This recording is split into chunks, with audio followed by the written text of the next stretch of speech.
Musk was escorted to his last journey. On Monday, they promised to exchange memoranda, and Russia blew up another hero of its own. We will talk about this and many other things today.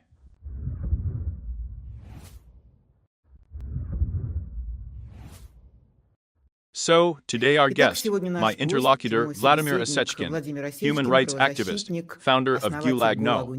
Well, a YouTube star, I'll say this, because you often see Vladimir in different broadcasts. And thank you for Volodya coming to us. Hello, hello.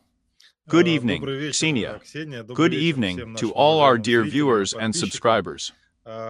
Thank you for this invitation to you. It is with great pleasure that I come to talk. Thank you. Yes, on this Saturday we usually summarize the week, but today it turns out that we have such a special Saturday. Because the 31st of May, the last day of May, you can cover a much larger format of time. A whole month, for sure. Here's what I said in the announcement. Let's start with the current events. The mask was carried out on its last journey, and this is not a joke. This was done by Donald Trump, giving him a golden key as a souvenir. What do you think, Volodya, that Musk managed to do terrible, and why, in fact, was he abandoned? How predictable was it? Well, probably the most terrible thing that Musk did for himself and for his companies. He destroyed this bright image of a progressive man who personified the future for a number of generations.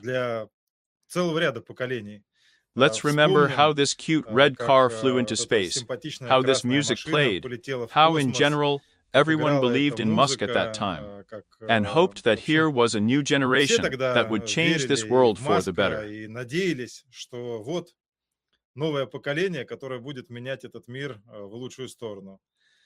And then this trash started, starting from the 24th year, with a wild number of reposts, but obvious fakes. The spread of the most vulgar conspiracy theories, in my opinion, and, of course, what was connected with Elon Musk. All of this, unfortunately, disappeared somewhere, but instead we saw in it's not at all what we all believed in.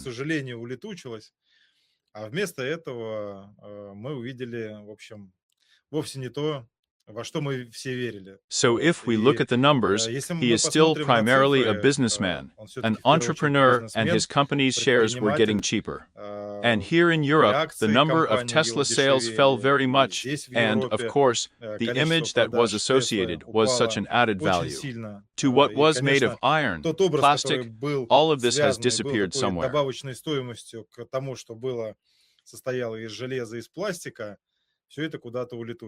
Here, and as a matter of fact, when everyone still believed that this was a synergy of two billionaires joining forces and so on, I said a few months ago that they would disperse by the road very soon. Musk at some point believed and invested in it, and so set himself up that he would really be with Donald Trump's partner in the Oval Office of the White House. But there are no miracles. Donald Trump is such a hardened New York developer who probably eats people like Musk for breakfast. Well, he took advantage of it. He received a fairly large number of additional votes at Musk's expense, received hundreds of millions of dollars in his election campaign, received very powerful support from all the resources that Musk and his partners had at their disposal. Well, now in general, here's a golden key for you like Pinocchio. It is clear that no one will let Musk get even close to making state decisions anymore. And it's not even that the bureaucracy won and his whole nave crashed, but that about this deep state. No, it's just that Trump will not be ready to see another strong leader next to him. Trump is that sun, that star that should shine in one, the only one in this universe, in this one, and next to him. To have someone just as strong and bright, energetic, but from his own point of view, no, Trump will not. It is obvious that the contradictions were growing. Over the past 2 months, we have seen a sharp decrease in Elon Musk's public activity. compared to what we saw there 3 or 4 months ago, including. Well, in general, I think that he also received some certain benefits, and the US president bought a Tesla. And his works on the lawn of the Oval Office, here is one of his projects, was widely advertised. Rather, perhaps, after all, he tried to realize some part of his ambitions. Probably, the mask would be a presidential ambitions, but from what I understand, he still was not born in the United States. The laws of the United States, he could never be elected president. He got very close to the White House, he visited the Oval Office, although mostly, as I noticed, he was standing. That is, his Trump always. Everyone is standing there. Yes, well, in general, he kept him not as an equivalent partner, but sitting next to him somewhere. He was standing, so Trump was sitting. The mask was standing next to him. Well, in general, this story will probably end there. I think that these contradictions will obviously grow further, because a number of initiatives of the team, the current team of the Trump administration, they contradict the beliefs and principles of Elon Musk. So in general, I wouldn't be surprised if in a year, from those people who everyone thought would be such sworn friends, they turn into sworn enemies. Although once again I'm here, in no case is there any schadenfreude. Let's hope that everything will be as humane as possible, and in the best way, most importantly for Americans, for the United States, and for democracy. But apparently, this golden key is one of the richest people in the world, who cannot be bought off with a golden key. Friends, this is a live broadcast, so I invite all our viewers to connect. Please come. We have an hour ahead of us for sure, and maybe more if you are with us, dear friends. Therefore, write, put likes. Everything is as usual. Everything that the hosts of streams usually say on their live broadcasts. So we are waiting for you very much. Another theme, so literally news. This is Monday, which everyone is waiting for again. Will there be something? Will there be something on the 2nd of June, when Russia promises to present its memorandum? When Ukraine opens, excuse the expression, its map? How much can we count on some kind of movement here? Or is it again such an imitation of possible changes in the course of the war? Well, on the one hand, everything is complicated. On the other hand, everything is very simple. Ukraine wants an early end to the war for obvious reasons, and the other country, on the contrary, Putin and his inner circle, they do not want it. They have built a militaristic military economy. They have driven civil society somewhere under the baseboard, and maybe even deeper.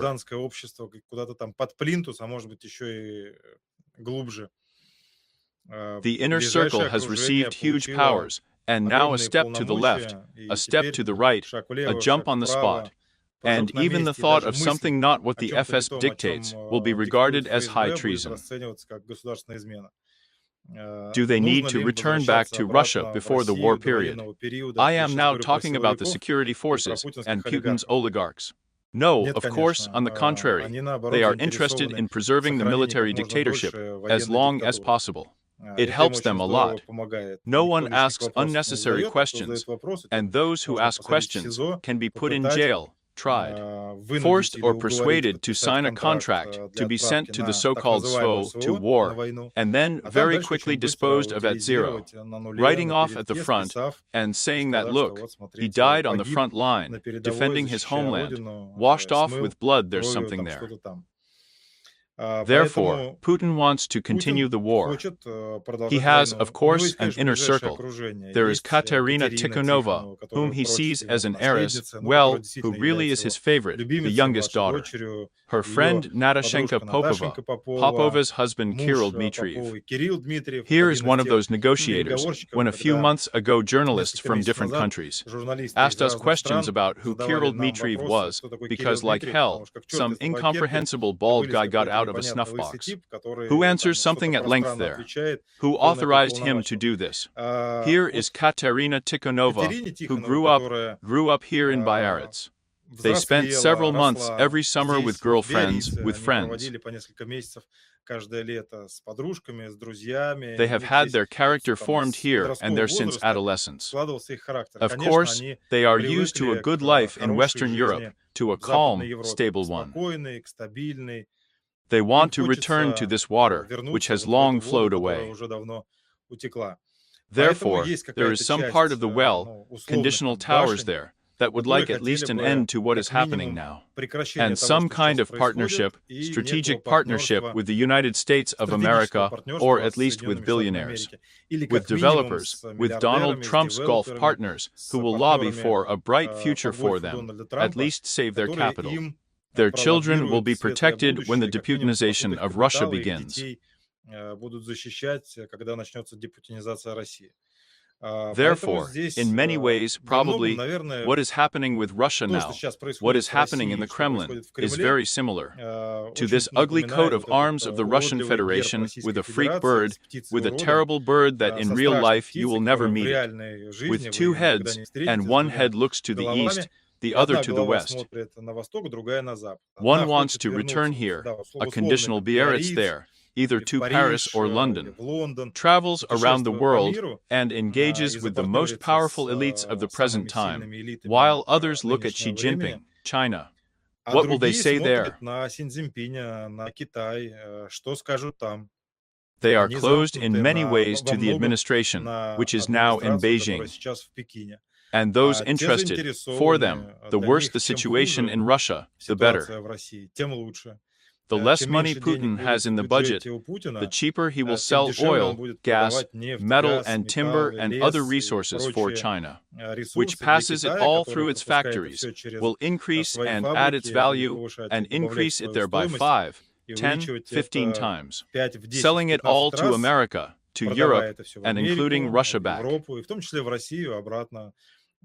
Therefore, the part of Beijing that is not Beijing-centric there, yes, but looks at Beijing and is close to it. They certainly want to continue this banquet, especially since none of their closest friends and relatives die.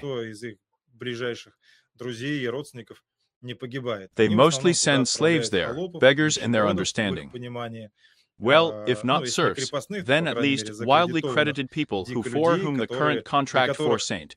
Well, it's clear that for us it's for war, they have it in the document as follows. In fact, this is the only opportunity to earn several million rubles at once, both legally and even illegally, by receiving them on the cards. Another question is that now there is a wave of people fleeing from the army with renewed vigor, and we are communicating, interviewing many, and probably next week we will present parts of the evidence there.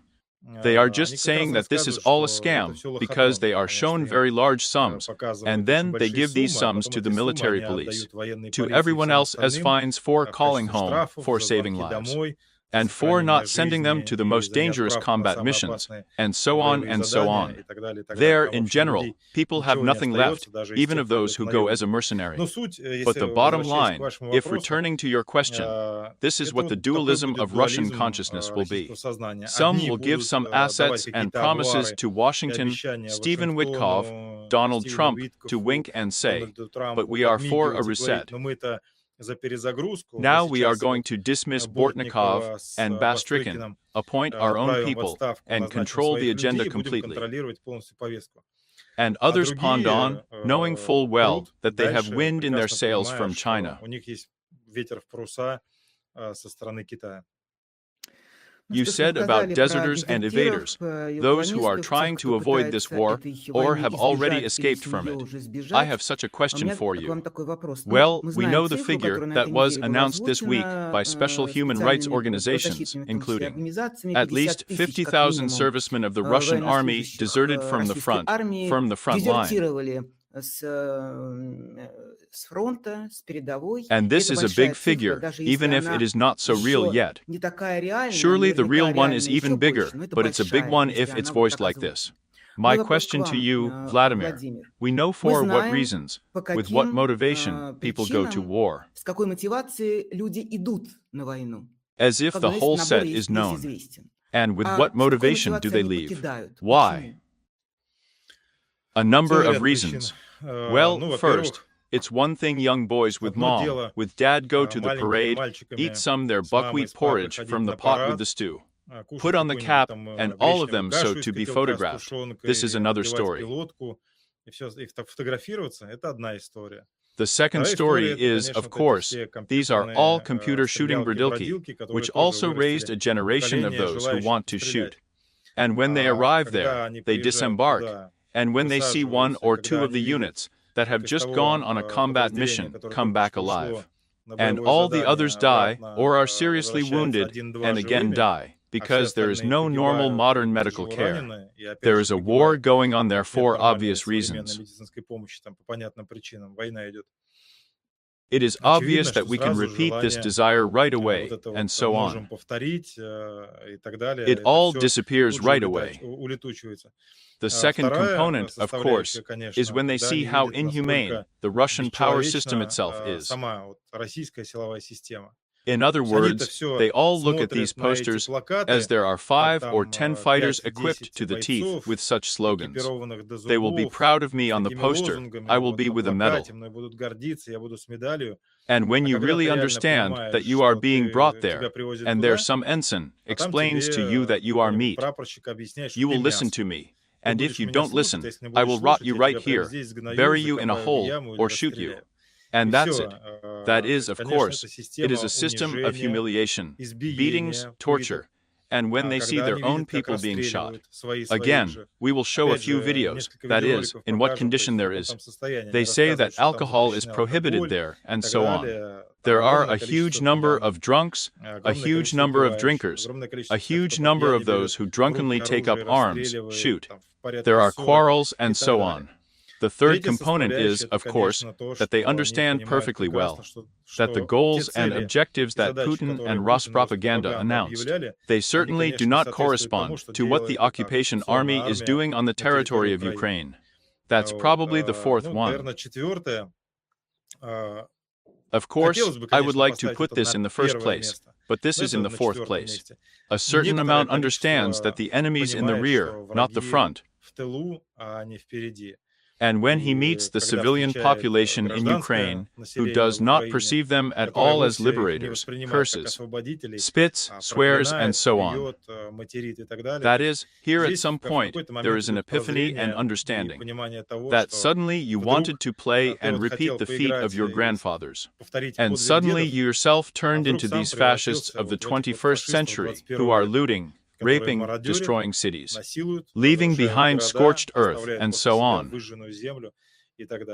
And plus, of course, there is a huge gap between what is shown in Russia at the parade and what this pathetic first-second line really is. When they give you what was literally taken off the dead soldiers there just yesterday or the day before yesterday. And so that they didn't shoot you and you had a better reservation, a bulletproof vest, and so on. You need to buy everything for your money, and, accordingly, everything that was even paid to you on the card. And you will get it in 2 or 3 months, you will give it all back very quickly on debts. Because in order to just survive there and equip, you are already spending this rather large amount of money. Plus, of course, we must not forget that the attitude here at grassroots level to the junior, to the average for officers and soldiers, that's on the level of, well, essentially as a prisoner. There was such a Wagnerization of the Russian army, where those who are being sent to attack on the front line, are treated exactly like this, how the prisoners in the Wagner PMCs were treated in the summer-autumn of 2022 year. This is a complex of reasons, and a lot more people would have escaped. It's just that not everyone can figure out how to escape, who can help with this, what is needed for this, how to use some kind of order there or forge some kind of order in order to be able to leave through some checkpoints, where to run. Who will meet you in Russia, will help. Whether you have a brother or a friend who will drive up to you and you will jump into the trunk or into the back seat there. He will give you the opportunity to change clothes and take you away. But nevertheless, yes, here you have announced the figure of 50,000. I can say that we have studied the archives of a number of units, regiments, and divisions. We have recently been sent very interesting materials. There are literally hundreds of Sochi registered in each of the divisions. Therefore, if we compare the volume of how many regiments, divisions, detachments there are, how many, and multiply it on average by the figure that is in the documents, yes, this figure is comparable to 50-60,000 people. And here again, let us denote the most important, perhaps, thought of all this. If these 50,000 armed men at some certain moment realized that he was not alone, that everyone was on their own, but there were several tens of thousands of them, and they had certain requirements to save their lives, stop participating in the war, return home and restore order there. If they could organize themselves and unite, it would turn out to be a much more terrible dream for dictator Putin and his entourage than what Prigozhin, OECHKIN, and the same with them tried to do in June of the 23rd year. But the fact is that everyone is scattered. There is no solidarity. Informers, military police. Moreover, I don't want to idealize the military police, but the military police of the 25th year is at least half. It's an obvious rabble who bought positions there. These are former convicts who were in the zones as so-called activists, Reds, who were ready to beat and torture someone in press huts on the command of operatives. Then they were sent to the troops. There they received legalization, pardon, purification of the legal dossier, and then further.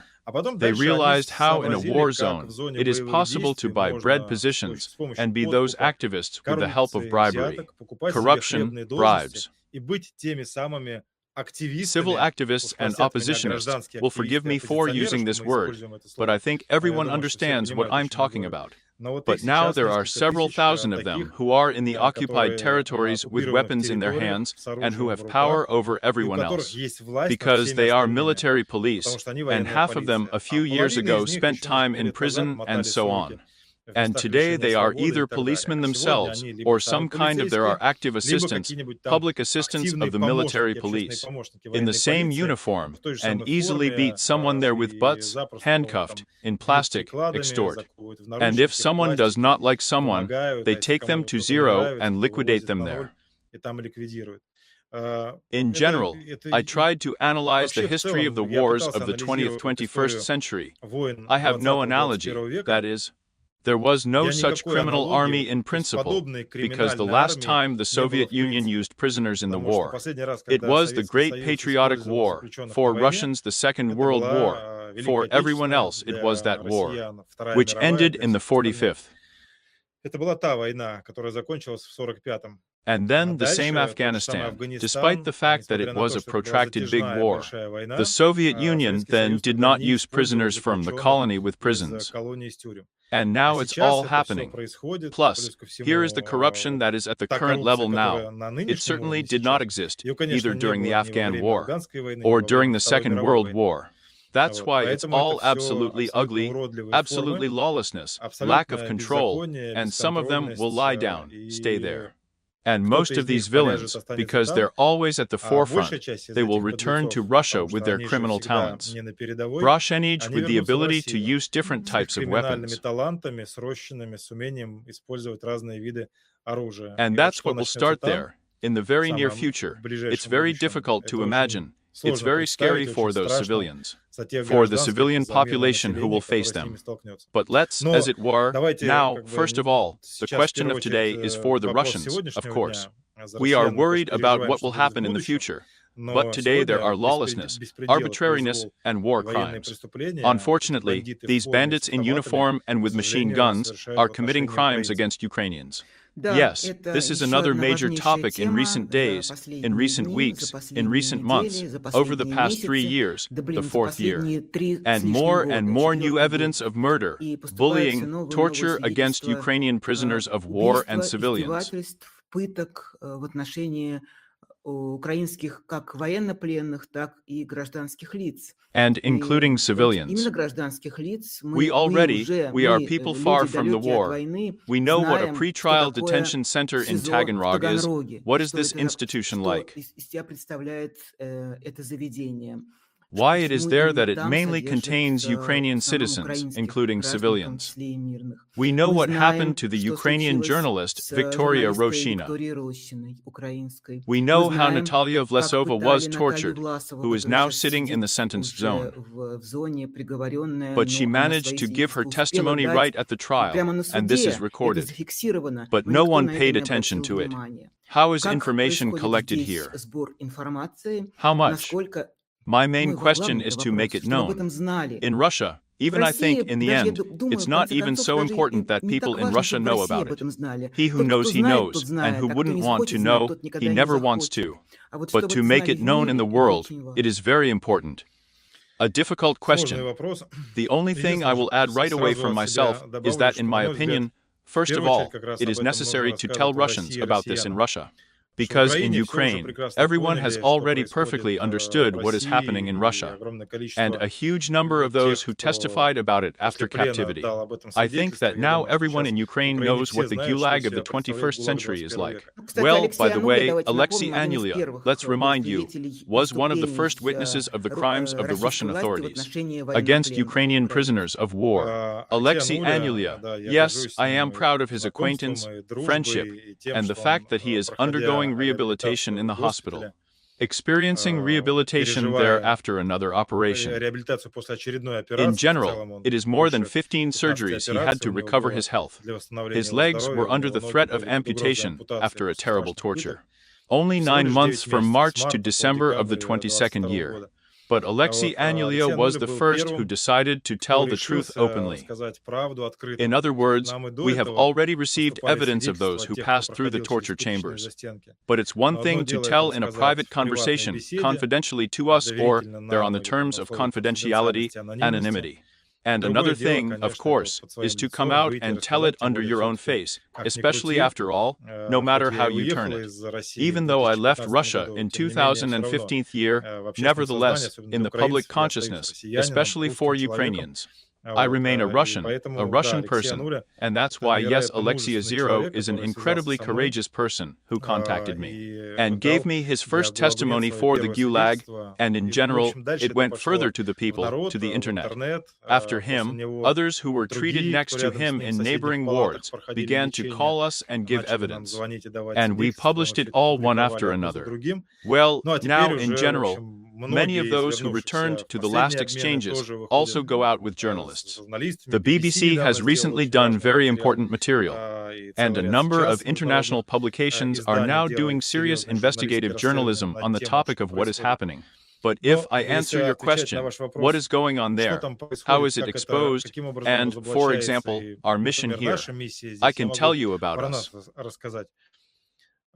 The first employee of the FSB, right here, after the beginning of the open phase of the war, contacted us in March of 2022 year. A man who is seasoned, who is a real commando. He was in the Special Forces for more than 10 years. In fact, we are with him prior to this period. We're on different sides here. These are the barricades. On the one hand, I advocate who stood up for the rights of prisoners and was ready to publish any abuse of power by the use of violence, and on the other hand, he's one of the soldiers of the Special Forces who came to prison in order to strengthen the institution during Baskovich events, including the tibia gloves, harder, and so on.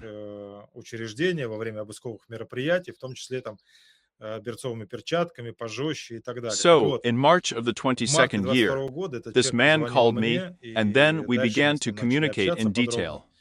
I wouldn't like to give details there, how distraught he was, and even there he told it with tears in his eyes. But the fact that what was he talking about?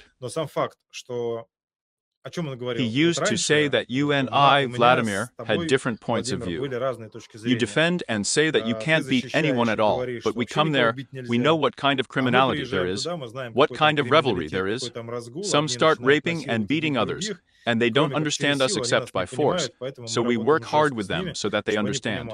But we work with criminals, with organized crime, neither with economic, nor with political, nor with women, and so on.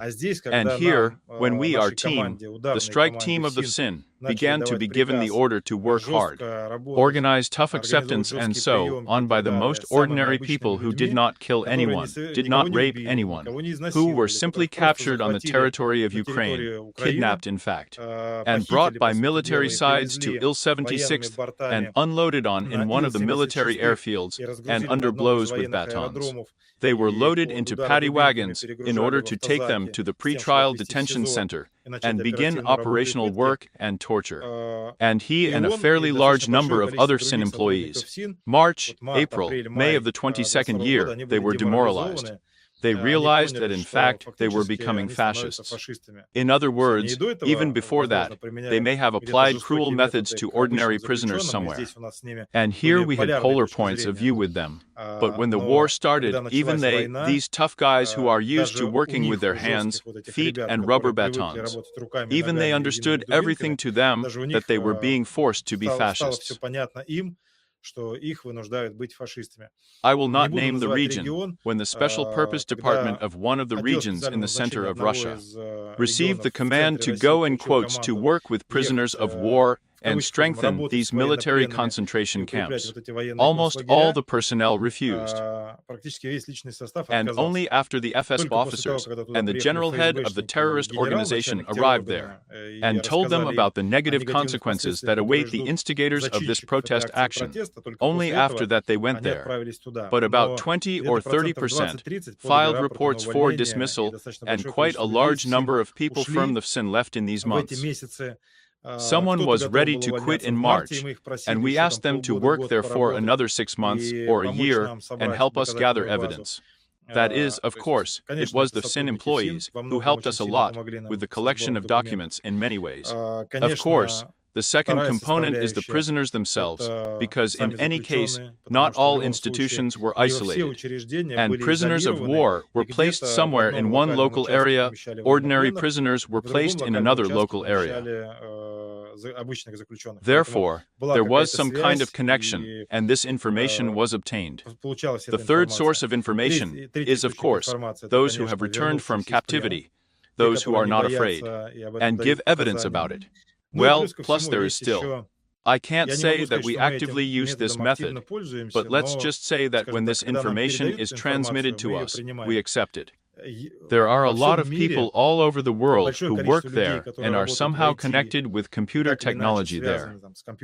Well, someone can call them programmers.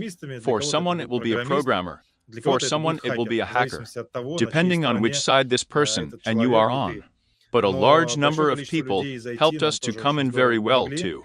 And Summit specialists used to create an electronic document management system of the FSIN and the FSB. Some simply wrote some codes, got access, downloaded some archives, files, and passed them to us.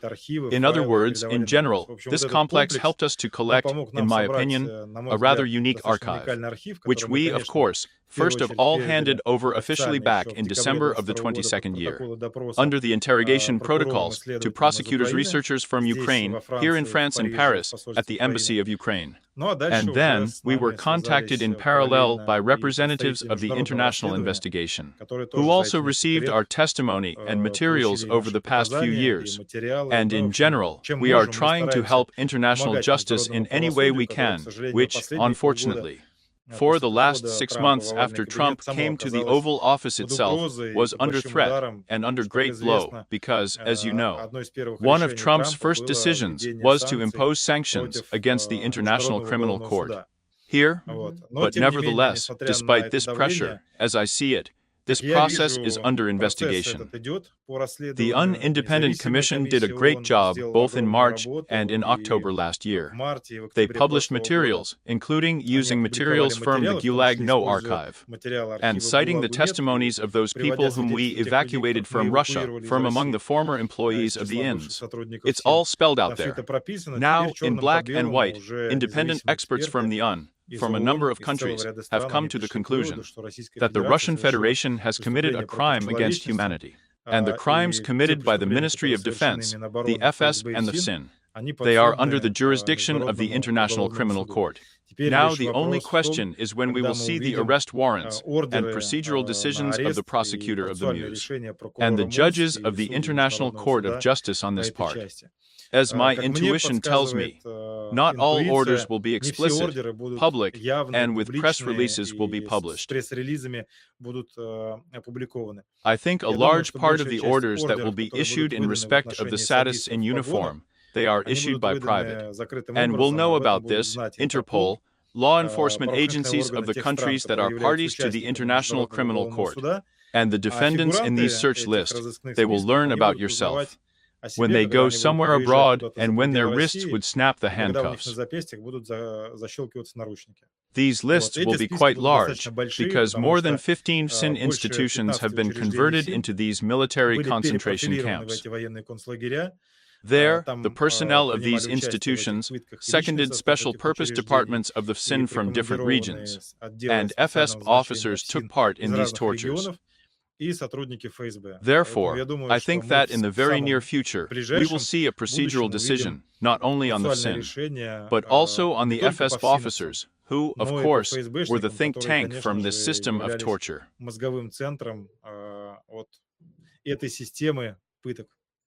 In the 21st year, your team, thanks to Sergei Savliev, first of all revealed all these terrible details of the creation of a conveyor of death, a conveyor of torture in the Russian Federation. And it was striking precisely with its mass character, everyday life, even I said so. In your opinion, what path has this system made during these 3.5 years of war? Has anything changed in her or become even scarier? The end of the 21st year, the beginning of the 22nd year, I thought for a very long time when, thanks to Sergei, we opened one TB torture in Saratov. Thanks to our other source of torture in institutions of the Krasnoyarsk territory and in a number of other regions. And we conducted investigations in Irkutsk during that very period. If you remember, the historians of Zhikander, the boiler room, and all that terrible.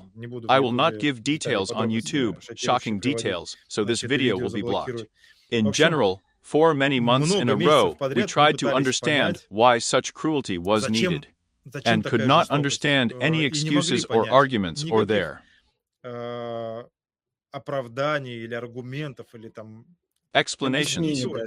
But when this so-called Project K started working since June of the 22nd year, when thousands of prisoners began to be sent to the front, first as part of the Wagner PMCs, then Storm Z, Storm B. Now these are companies B and ROTS, hepatic patients, all the others, who are also being sent to the front now.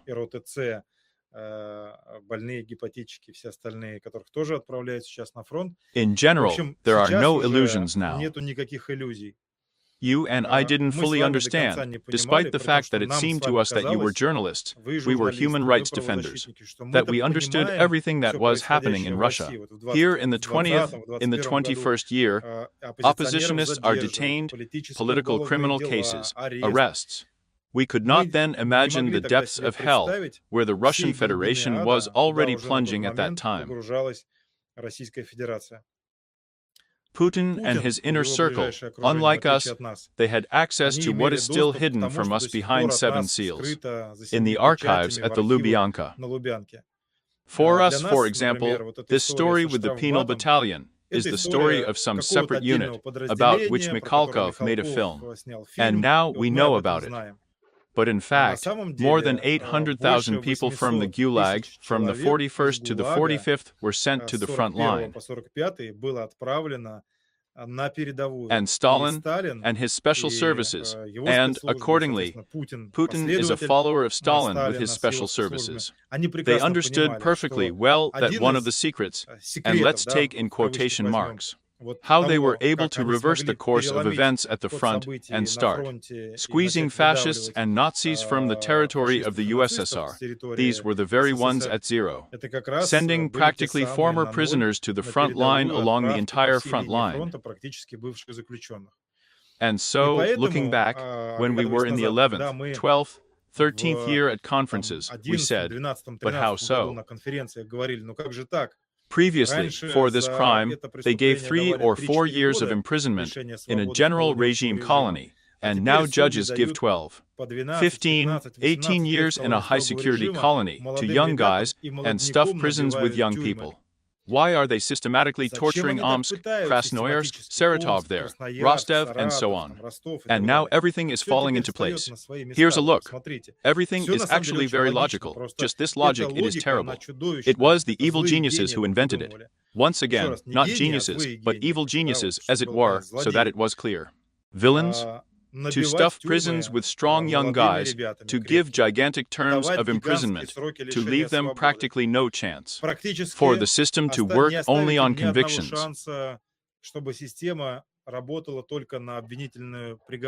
Less than 1% of acquittals is a huge problem for the court. If you come from a rich family, there is a chance to pay off. If an ordinary person, there is practically no chance of getting out on parole, except through snitching, through cooperation with special services. And in this way, a huge number of men have accumulated in places of deprivation of liberty. A number of torture conveyors were created there, which functioned, I am sure, and I know for sure, under the command of the central apparatus of the FSB and the FSIN. They controlled it all, starting from the 12th year, when Putin returned to power.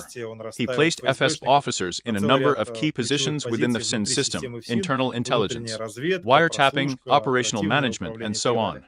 And then this system, mops, boiling pots, a system of humiliation, rape. In other words, this is a huge cauldron into which several 100,000 people were thrown. This fire was covered. The cauldron was covered, the fire was lit, and then at a certain moment, they made a small hole, firmware, with a whistle. This steam began to come out first in the Wagner PMCs, then in that Z, and so on. In other words, to create inhumane conditions of detention, to imprison people and deprive them of the opportunity, the chance that they will be released. Because many of the foreign journalists, when they met with me in recent years, tried to understand. But why do these people agree to leave places of imprisonment? But it's not according to their concepts to take up arms, as if it's dangerous. Why? And when a man is put in jail, and they say to him, "You are 15 to 18 years of strict regime to sit, and in the very near future, you will get out there even in the case of parole in 12 to 13 years, your wife will not wait for you. Your children will call another man dad, most likely you will not see your parents alive, and so on." That is, you have, well, the convicts say it's a one-way ticket. That is, how would you get this ticket, this sentence? And you will return to another life for sure, and you will return yourself broken, without a phalanx of fingers, with teeth knocked out, with black and so on, not needed by anyone. And then they come to you and say, there is a chance, there is an opportunity to return to normal life in 6 months. Therefore, many prisoners have already gone, therefore more than 130,000. They did not go because they saw enemies in Ukrainians. They went because their enemies captured them, gave them a giant term of imprisonment. Half of them are definitely innocent here, and half, even if they are guilty, they were given 2, 3 times more there than they are given in civilized countries for such a thing. Also, the conditions of detention cannot be compared. So yes, I understand their logic, why they went, but after a comma, let me take one more minute. After all, basically, since the topic of war, prisoners in war talk about those who went to war. I would like to say that more than half of the male population in the Russian colonies, despite the torture, humiliation, extortion, the fact that the boss comes and says that I will rot you here and you will work there in 3 shifts in the industrial zone there, and sleep on 3 hours if you don't go, don't sign a contract, and so on. More than half of the male population of Russian prisons did not go to war. Refused. Someone will say there is not according to concepts and so on there, who adheres to the so-called thieves' concepts. Someone because including through there, I don't know, mobile internet periodically looks channel the Gulag, no such channels as you have me, who understand what is really going on. Someone won't go because he's got a grandmother or mom or dad, a native of Ukraine, and against their own. To go to war is immoral and inhumane. And someone just because they understand the statistics, that there are 80 or 90% of prisoners there, they are spent. And you are either a deep invalid with severe injuries, or 200 cargo. And then you still need to collect the remnants and scraps in a bag or in zinc, and send them home. Therefore, in general, if someone looks at us from those who are now in prison, or later, when they are released, and will be given great respect to everyone who, despite the terrible conditions of detention, refuses to take part in this vile war. Returning to the torture, the question that haunts me. It's not even difficult to understand, but let's say this is the logic of psychopaths, sadists, people who are already intoxicated by it. This is the possibility of power over a defenseless person, and intoxicates the sight of blood, torment, suffering of a person.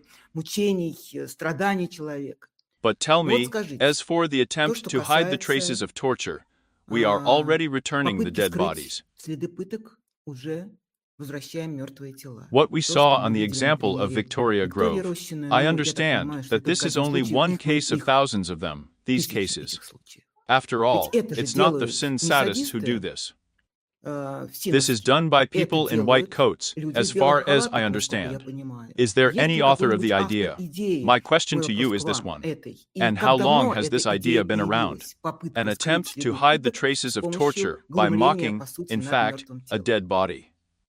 Here is an example from our human rights activities right away. July 2012 year. The K4 Salovets beat prisoner Sergei Loko to death. They are going to bury him as an orphan and hide it all under heart failure. First of all, it took us a few days and a lot of money to find his mother, who lives in the Far East, in order to pay for her tickets, delivery of the body back to where she lives. The local investigative committee and the local medical examiner refused to initiate a criminal case because, well, allegedly heart failure. The independent forensic examination took more than 7 to 8 months, and the initiation of a criminal case on the fact of torture occurred only more than 3 years after the murder of prisoner Sergei Losko. I just gave you one of the small examples, or let's talk more about doctors. Here are 2 for you, 3 concrete examples for each one for a minute. Rostov Mot, 19 Interregional Regional Tuberculosis Hospital No. 19 Gufsin in the Rostov region. Dozens of people went through punitive psychiatry. Unwanted operatives were taken, stabbed with haloperidol, and so on and so on. Moreover, it was done by the prisoners' orderlies themselves, and the doctors gave them these psychotropic substances uncontrollably. And we have on the Gulag channel, there is no testimony of one of these Kapo prisoners' executioners, who said that at some certain point, they came up with a game and they pumped this potent psychotropic substances into syringes, and threw it into living people tied to their beds like a dart, who will get it the first time, and so on. This is just for you about the doctors. Then we will return to the investigation. That's just the Savliev archive, exposing the Saratov ATV1. More than 10 detainees arrested, including the head of the tuberculosis hospital, Pavel Gotsenko, and the head of the security department of the tuberculosis hospital, Sergei Maltsev, and so on. I read his criminal case materials. A huge number of witnesses, doctors, nurses, doctors who worked in different departments, including in the department that was torture. This body is number 1 Tolok, and in the neighboring ones. So, but to be clear, the sounds that I heard in these videos, there is a part we published 100th, there is a horrible sound. That is, when a person breaks inside there with their mops and so on, a man publishes well, it sounds great to be confused. And more than 30 people who work doctors in Saratov Tuberculosis Hospital, as one, talked about the fact that I didn't know that in this case engaged in torture. Говорили о том, что мне ничего не было известно, что вот в этом корпусе занимались пытками, It is very difficult to imagine that this was happening there. I only found out about it from the Gulag and the mass media. That is, everyone turned away, pretended that nothing was happening. The same story of Lutu in Omsk or Kibi-1 in Krasnoyarsk. Why do they organize torture mainly in prison hospitals? Because it is difficult to legalize death in an ordinary prison, but it is very easy in a hospital. In the hospital, every day someone survives, and someone dies. Accordingly, no one even asks questions there. And if there are also such as Terry sadistic rapists, like VTB-1 in Saratov, they were also given the status of orderlies. The Russian Federation paid them salaries from the budget for several years in a row as an orderly. And they went into the ward and took the newcomer for procedures, and he did not understand where he was going to this special unit, where these 6 or 7 orderlies would tie him up and rape him in turn. Therefore, the fact that we have an idea, as it were, we have familiar doctors with you, doctors whom we respect and appreciate. But, unfortunately, there are quite a large number of those doctors in Russia who are used to participating in this, helping, closing their eyes. And, accordingly, the same torture conveyors and military concentration camps are organized by the Russian special services. In those regions where they have prosecutors, judges, including forensic experts on the hook, who will cut it all out, hide it, and so on. Well, in fact, the most monstrous thing, that's what I personally learned, is how they can do to hide bodies after torture. This was told to me by one of the FSB doctors who just refused to be a fascist and left Russia, and gives very important testimony about it. So the burial scheme is called a sandwich or sandwich. But he told me about it. It was in everyday life, when one of the prisoners was beaten to such an extent that everything is already clear. There is no hiding, no makeup, and it is impossible to hide it on corpse stains. The body was taken out in the cemetery. Grave was excavated in 2 times deeper than usual. The body was buried there in a sheet of a prisoner of war, sprinkled with earth, and the next day a funeral procession came there, where an old woman or an old man was buried, covered with earth. A cross was put up or some kind of tombstone, a monument, and in general everything. And no one will ever know, except for this brigade of FSB officers and FSB officers, who were specifically attached for these concealments. Therefore, when we, as human rights defenders, insist on the release of all prisoners of war and on the formula of all for all, we need to honestly understand that hundreds of people have been tortured, killed, and this has already been established as a result of terrible tortures. And their bodies are returned in an ugly form specifically, so that it is impossible to establish anything. But there will be quite a large number of those whose bodies even they won't return it. Well, simply because they will try to hide these obvious direct proofs of this torture conveyor. And as I have already said, taking into account the fact that torture is systemic in nature, and prisoners of war are tortured and destroyed in a number of concentration camps using the same methods of torture. Of course, this system has a hierarchy at the top. Of course, Bortnikov, Boyarinov, Gostyev, Alpatev, Korolev, Putin are at the top of this hierarchy. Of course, they understand perfectly well what is going on. All this happens with their team, approval, and they, on the contrary, they raise the rank to those who take part in it, and vice versa. There is a dual control system. For example, the personnel of the institution itself take part in the beating of new arrivals, as a rule. This is the #1 season in the region, the Special Purpose Department, which is sent from another region for 1 month. Curators Vshniki, and sometimes even military police or Rosgvardia.